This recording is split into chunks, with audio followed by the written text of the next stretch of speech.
আপনারাও বাড়িতে এইভাবে করে তৈরি করতে পারবেন, খুবই সহজেই, খুবই তাড়াতাড়ি হয়ে যায় পনির পরোটা। আর বাচ্চাদের এই রকম একটা রেসিপি টিফিনে দিলে বাচ্চারা তো খুশি হবেই, আর খেতেও অসাধারণ লাগে। বাচ্চা বড় সবারই প্রিয় একটা রেসিপি। আপনারা পুরো ভিডিওটা দেখুন, আর কেমন লাগলো কমেন্টে জানান। ভালো লাগলে লাইক কমেন্ট শেয়ার করুন, চ্যানেলটিকে সাবস্ক্রাইব করে নিন আমার চ্যানেলে নিত্য নতুন রান্নার ভিডিও পেতে। দেখুন ভেতরটা কতটা নরম হয়েছে। এখানে আমি পনির নিয়ে নিয়েছি। পনিরটাকে প্রথমে গ্রেট করে নেব একদম ঝুরি ঝুরি করে।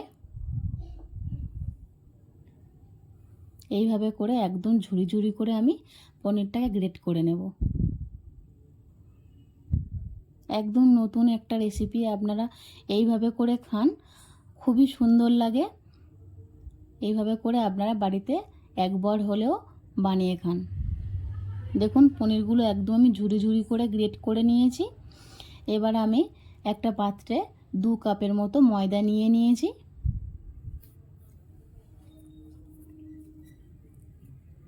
ময়দার মধ্যে আমি এবার নুন আর ঘি দিয়ে ভালো করে মেখে নেব। ময়দাটা আমি বেশি নরম করে মাখবো না, একটু শক্ত করে মাখবো।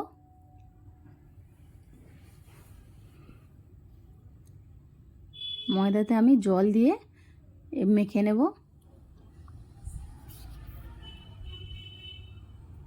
দেখুন ময়দাটা এইরকম শক্ত করে মাখতে হবে একটু। এবার আমি 10 মিনিট ঢাকা দিয়ে রেখে দেব। এবার আমি কড়াইতে দিয়ে দেব ঘি।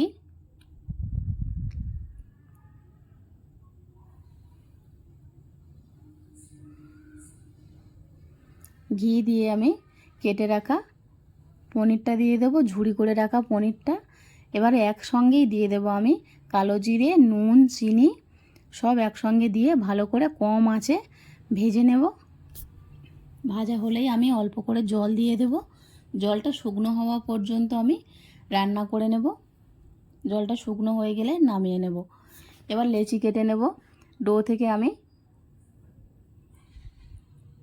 দেখুন এইভাবে করে বড় বড় পরোটার আকারে লেচি কেটে নিয়েছি। বেশি মোটাও করব না, বেশি পাতলাও করব না খুঁটটা। এইভাবে করে একটা খুঁড়ি তৈরি করে তার মধ্যে আমি পনিরের পুরটা দিয়ে দেব। দিয়ে দুটো মুখ ভালো করে মুড়ে দেব।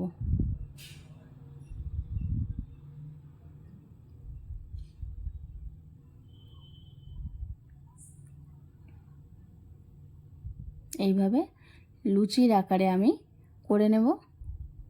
বাকিগুলো সব করে নেব। বাকিগুলোতে আমি পুর ভরে নিয়েছি।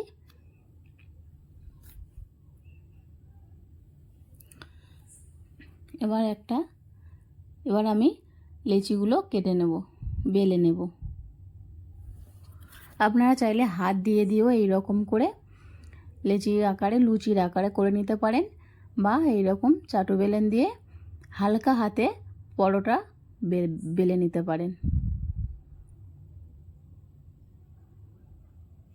সাবধানে একটু বেলতে হবে যাতে ভেতর দিয়ে পুরটা বাইরে বেরিয়ে না আসে। এবার আমি চাটু গরম করে তার মধ্যে পরোটাটা দিয়ে দিলাম। প্রথমে আমি তেল দিইনি, প্রথমে পরোটাটা দিয়ে পরোটার এক পাশটা ভাজা হয়ে গেলে তারপরে আমি তেল ব্রাশ করে দিয়েছি। দেখুন একটা পাশ ভেজে নিয়ে আমি তেল ব্রাশ করে উল্টে দিয়ে আবারও উল্টো দিকের পাশটাতে আমি তেল ব্রাশ করছি। আর কতটা ফুলে উঠছে দেখুন, কত সুন্দর।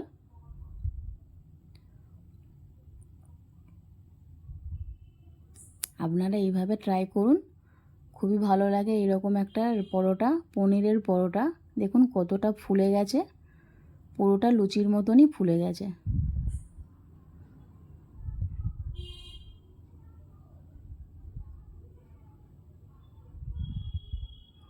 দুটো দিকে আমি ভালো করে ভেজে নেব উল্টে পাল্টে।